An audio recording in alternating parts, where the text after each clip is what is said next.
19h45 à la télévision Labari. Messieurs, dames, bonsoir et bienvenue à cette nouvelle session d'information du mercredi 12 décembre 2018. Poursuite ce matin à l'hémicycle de l'Assemblée nationale des travaux de la deuxième session ordinaire au titre de l'année 2018. Jour à savoir le projet de loi portant prorogation de cette session avec Asma Ossedou et Aboubakar Souley. La dégradation de la situation sécuritaire dans les régions de Difa, Tawa et Tillabéri a amené le gouvernement à décréter l'état d'urgence dans la région de Difa en février 2015 et dans certaines localités de Tillabéri et Tawa à travers un projet de loi reconduit plusieurs fois. Aujourd'hui encore, le gouvernement a prolongé l'état d'urgence de 3 mois dans ces régions. Et l'Assemblée nationale, au cours de cette plénière, a adopté ce projet portant reconduction de l'état d'urgence. C'est des régions qui connaissent une certaine insécurité et il est tout à fait normal que l'état d'urgence soit prorogé dans ces régions, puisque, comme vous le savez, l'insécurité persiste, même s'il y a eu vraiment de grandes avancées, parce que les éléments terroristes ne peuvent plus affronter nos forces de défense et de sécurité. Ils se livrent maintenant à des enlèvements et à des attaques asymétriques. Donc nous ne devons pas nous coucher sur nos lauriers. Il faut toujours continuer à préserver la sécurité de nos populations. Et les députés ont massivement voté ces 2 projets de loi de prorogation.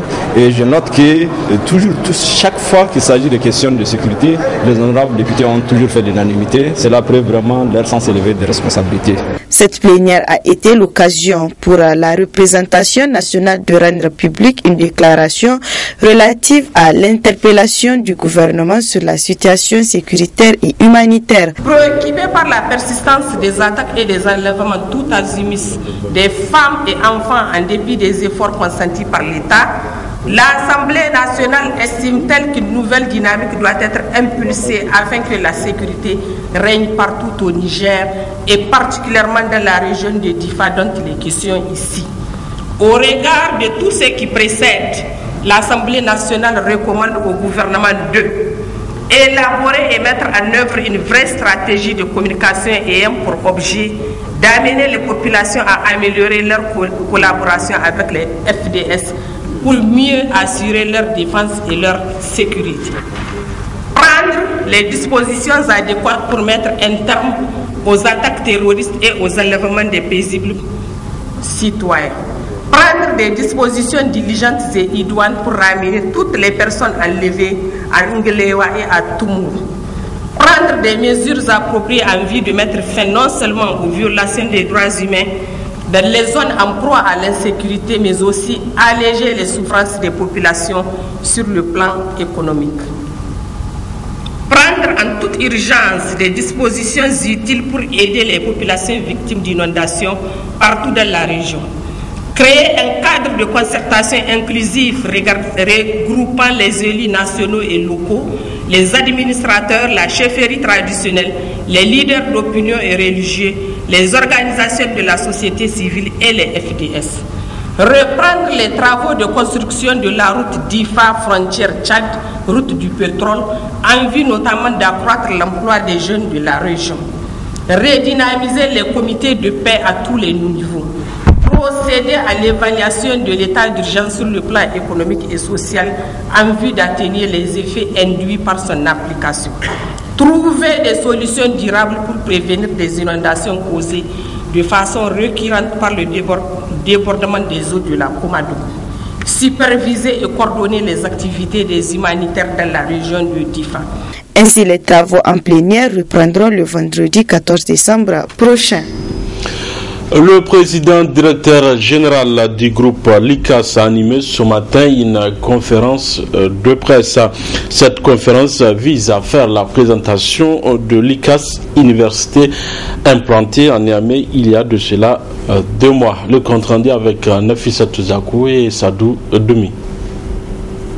Faire connaître l'UCAS University Niger aux étudiants et leurs parents, c'est l'objectif principal de cette conférence de presse animée par le président directeur général du groupe l'UCAS. En effet, Lucas University œuvre en faveur de la promotion d'un enseignement supérieur académique et professionnel de qualité, ce qui lui a permis de se positionner au premier rang de l'enseignement supérieur en Afrique. Elle sera différente par beaucoup d'aspects. Premièrement, par le côté international de l'université, c'est-à-dire que nous appuyons sur des programmes, des ressources qui sont européennes et qui sont adaptées au contexte du Niger.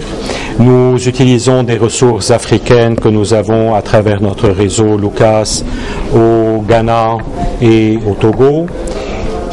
Maintenant, comment on va être différent, c'est par l'esprit, c'est par la méthodologie, c'est par un ensemble de moyens où on va faire en sorte que l'étudiant est là non seulement pour apprendre, acquérir des connaissances, mais surtout pour mettre en pratique ces connaissances, pour les utiliser, pour faire face à des problèmes, à des situations, réfléchir à ces problèmes, les analyser, leur trouver des solutions, donc être créatif. Les professeurs auxquels on a recours sont des professeurs qui ont les diplômes nécessaires, mais qui ont aussi une implication dans le monde du travail. Par tous les aspects de notre système, je dirais qu'il y a une différence notable, et c'est cette différence qui va faire qu'en bout de compte, nous n'allons pas mettre des étudiants savants sur le marché, mais nous allons mettre des étudiants savants faire des choses, sachant faire des choses, sachant créer. Le vice-recteur de Lucas Niger se réjouit de l'implantation de cette université à Niamey. Je tiens au fond de mon esprit et de ma personne à dire que nous rentrons dans une nouvelle ère. Et pour ça, grâce à Lucas University, nous avons eu 20 entreprises qui ont accepté de pouvoir ouvrir le pôle pratique d'incubation des entreprises ici. Et à cause de cela, pour la jeunesse, parce que c'est pour la jeunesse que je parle, nous avons obtenu 100 opportunités d'emploi direct du concept d'étudiants entrepreneurs. Lucas University, qui a ouvert ses portes au Niger cette année en début novembre, dispose de 3 facultés avec la possibilité d'obtenir un diplôme international en plus de celui de Lucas.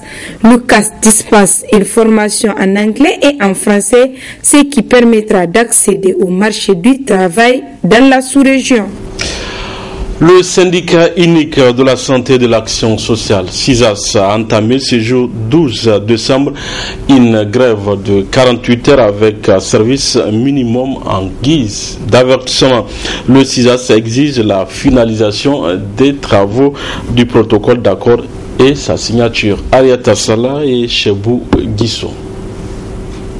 Après 12 mois d'attente, le syndicat unique de la santé et de l'action sociale, la SUSAS, sort de sa réserve et exige la finalisation des travaux du protocole d'accord et sa signature en passant à la vitesse supérieure. En effet, le SUSAS a débuté ce mercredi une grève de 48 heures avec service minimum sur toute l'étendue du territoire national. Il y a un préavis qui parle de la signature, d'abord de la finalisation et de la signature d'un protocole, mais qu'est-ce que ça contient? Quels sont les points? Ces points, c'est le recrutement des agents diplômés par la fonction publique, bien sûr. Quand vous voyez le lot d'infrastructures qu'on est en train de créer, mais j'avoue, à l'heure actuelle, il y a une insuffisance criarde du personnel sur le terrain, et le SUSAS, normalement, n'a même pas besoin de dire de recruter. Un autre point qui n'est pas le moindre, c'est la création des NSP dans toutes les régions. Nous pensons que si on est de bonne foi, le SUSAS n'a même pas besoin de revendiquer la création des NSP dans les régions qui n'en disposaient pas.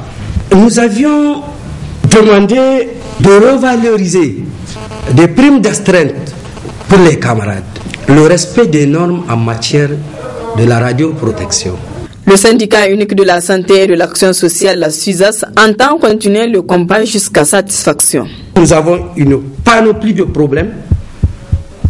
Il s'agit des régions ou sur le plan national, que nous sommes en train de nous faire violence sur nous-mêmes pour ne pas toujours être dans la rue. Le SUSAS ne va pas en grève de gaieté de cœur. Non, ce n'est pas de gaieté de cœur que le SUSAS part en grève. C'est qu'après 12 mois d'attente, après 12 mois où nous avons placé notre espoir dans la signature de ce protocole, après 12 mois, il faut le dire, où nous sommes même partis, parce que ça devient même comme si on supplée le partenaire. Non, je crois que nous devrons désormais nous atteler au respect strict des dispositions statutaires de notre organisation. Nous devrons désormais rester dans le respect des principes syndicaux et réagir en conséquence quand il sera question. Selon le SUSAS, en banalisant ces revendications, les autorités nigériennes ne considèrent plus la santé comme un secteur vital.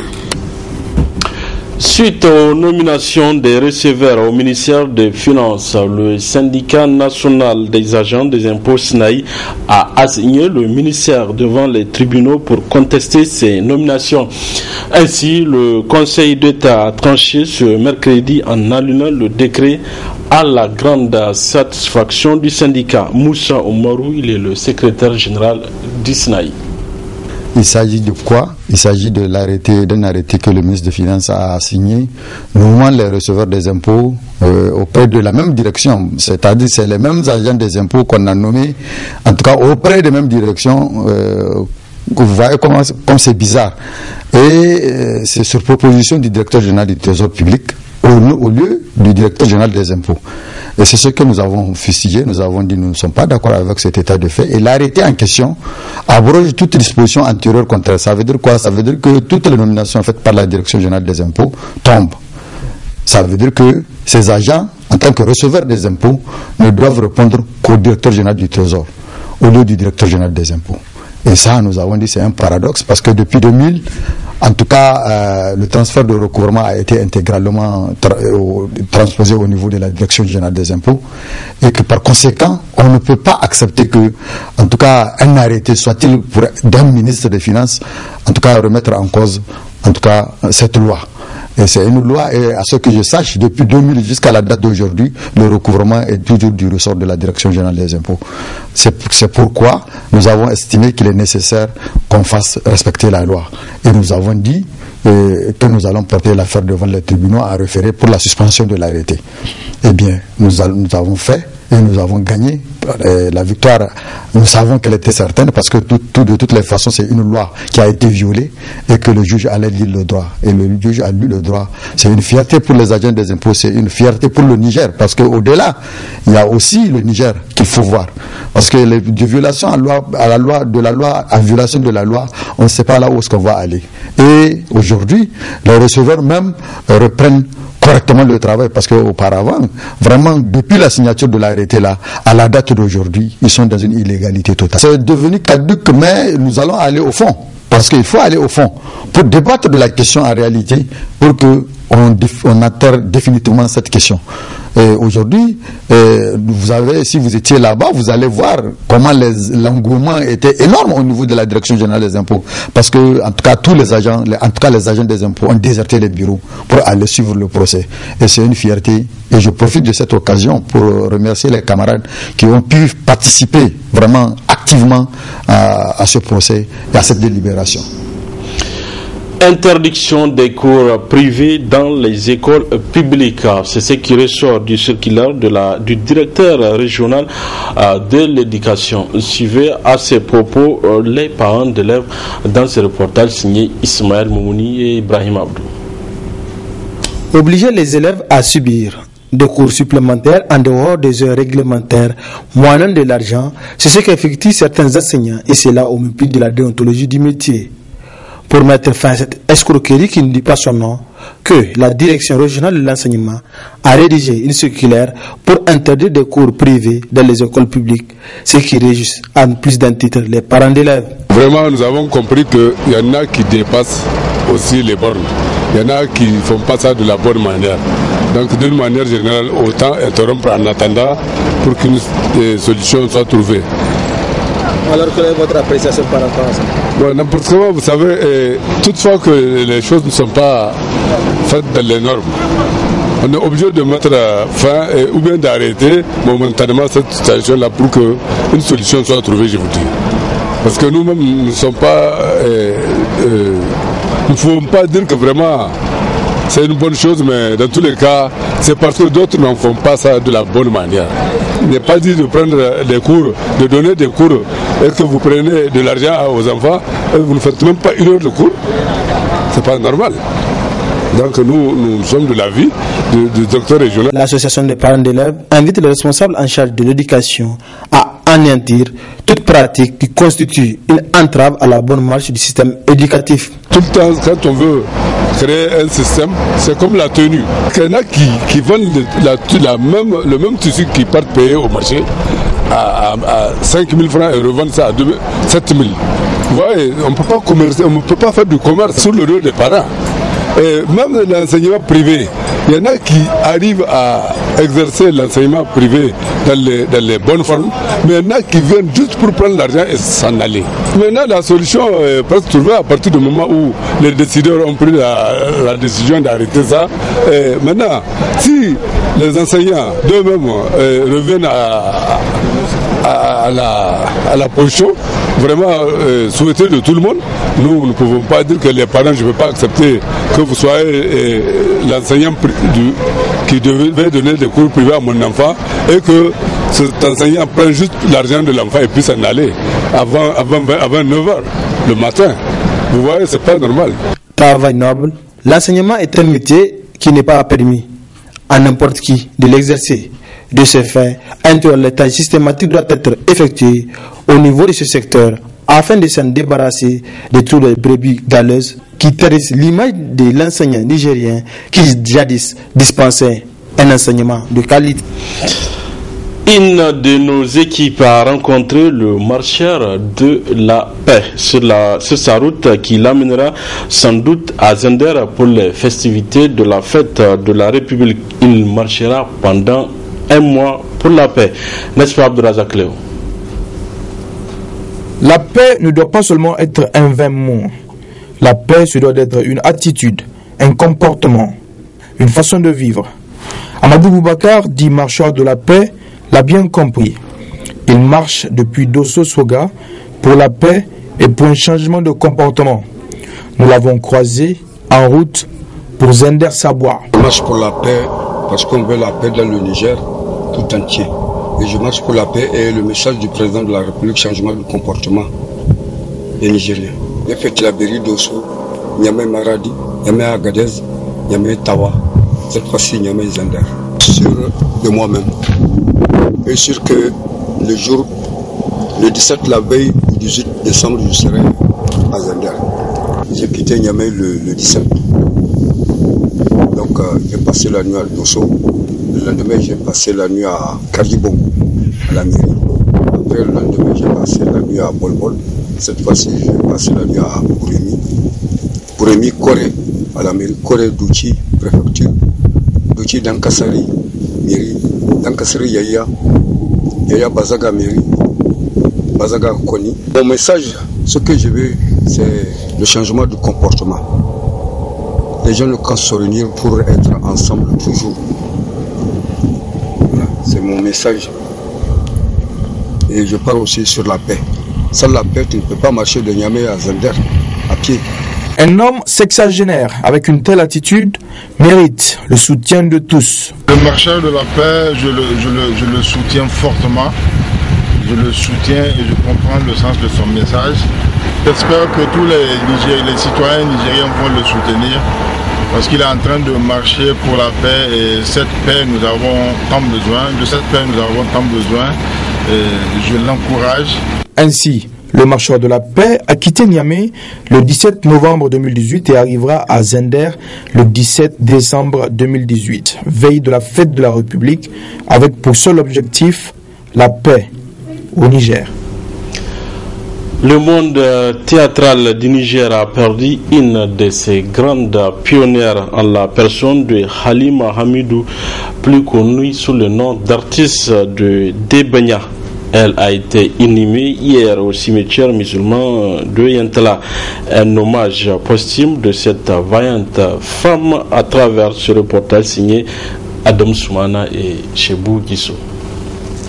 Très connue sous le pseudonyme de Debanya, un surnom qu'elle tire d'une pièce de théâtre en langue jarma, Halima Hamidou, de son vrai nom, n'est plus de ce monde. Cette pionnière des pièces de théâtre radiophoniques et télévisuelles s'en est allée, laissant un vide derrière elle. C'est une très grande disparition. Je pourrais même vous dire que c'est un vide. D'habitude, on dit que nul n'est irréplaçable, mais celle-là, c'est pas facile de la remplacer. Vraiment, je le dis, c'est une icône du théâtre nigérien, en tout cas, que ce soit radiophonique ou télévisuel. Voilà, elle est vraiment irréplaçable. Et je vous dis que je ne sais, le mot me manque même de dire ce que je voulais expliquer aux téléspectateurs. Vraiment, Debanya, c'est une femme qui aime trop le théâtre. À son actif, plusieurs dizaines de pièces de théâtre en langue jarma, Halima Hamidou était très passionnée par le théâtre de son vivant. C'est une femme, vraiment une très belle femme. Nous regrettons tous aujourd'hui sa disparition. Et socialement, elle est très très bien. Et elle aime toujours blaguer avec les gens, que ce soit de son âge ou pas. Quand on tourne avec elle, on a vraiment le plaisir à tourner avec elle. Et, en plus, tout le temps, elle conseille les jeunes actrices de venir vers elle pour qu'elle les encadre. Je garde un souvenir de cette femme, surtout, je me rappelle très bien un jour, on parlait d'une pièce comme ça, ça nous est venu comme ça. On a dit à qui il faut quand même donner ce rôle. Nous avons réfléchi, on a dit non, peut-être ce rôle, il faut donner ça à une personne moins âgée qu'elle, par exemple. Et elle a dit qu'elle peut quand même jouer ce rôle. On lui a expliqué, en moins d'une heure de temps, en faisant des tests de casting, comme nous appelons dans le jargon. On a vu, elle a tout de suite compris et vraiment incarné le rôle. Repose en paix l'artiste et qu'Allah accueille ton âme dans son paradis éternel. Amen. Nous l'avons également appris, la disparition hier 11 décembre à Tunis de M. Hari Ibrahim, ancien ministre de l'Éducation puis de la Santé du Niger de janvier 2000 à 2007, militant de la première ère de la CDS Rahama. Il fit également un compagnon proche de son Excellence Mohamed Ousmane. Qu'Allah l'accueille dans son paradis éternel. Amin.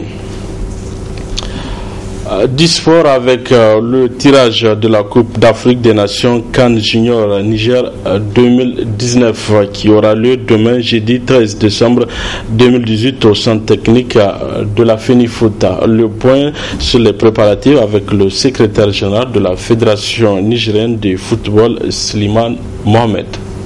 Nous aurons l'honneur de recevoir le gratin de la jeunesse du football africain entre le 2 et le 17 février 2019, Inch'Allah, avec des pays qui ont pu se qualifier sur le terrain de cette compétition, après donc des qualificatifs très serrés, à savoir le Burkina Faso, le Mali, le Sénégal, le Ghana, le Nigeria, l'Afrique du Sud et le Burundi, qui a réussi l'exploit d'éliminer la Zambie qui est tenante du titre, comme vous le savez. Donc c'est un événement important et c'est un tirage au sort qui marque en quelque sorte symboliquement le compte à rebours de cette importante compétition que tout le monde attend fiévreusement. Donc actuellement la Fédération nigérienne de football est totalement mobilisée pour la réussite de l'événement, car nous avons une importante délégation de la Confédération africaine de football qui est déjà dans nos murs et qui continue à arriver pour vraiment préparer ce tirage au sort. C'est un tirage au sort qui sera retransmis en direct sur la télévision nationale et sur toutes les télévisions qui voudraient bien reprendre le signal, car c'est un signal international qui sera accessible donc même au niveau des autres télévisions sœurs de la sous-région et du reste du monde. Après le discours protocolaire, on sera dans le vif du sujet avec le tirage au sort lui-même, qui sera dirigé par M. Anthony Bafoué, que tout le monde connaît bien, l'ancien international ghanéen qui est devenu secrétaire général adjoint de la Confédération africaine de football. C'est M. Anthony Bafoué donc, qui va diriger le tirage au sort. À partir de ce tirage qui va durer 10 minutes chrono, en gros, maximum un quart d'heure, tous les pays sauront à quelle loge ils seront et quels seront donc leurs poules. Donc demain en exclusivité, ce serait un peu l'identité musicale de la Coupe d'Afrique des Nations, et vraiment en prime et en exclusivité, cette chanson sera officiellement dévoilée pour l'ensemble des sportifs et des amoureux du ballon nigérien et africain. Donc c'est vraiment un honneur, c'est un plaisir et c'est un bonheur que nous voudrons partager avec l'ensemble du mouvement sportif et olympique, avec l'ensemble du peuple nigérien, parce que cette réussite sera la nôtre, nous tous. Voilà, messieurs, dames, c'est tout pour ces 19h45 de la télévision Labari. Merci à vous de l'avoir suivi. Au revoir.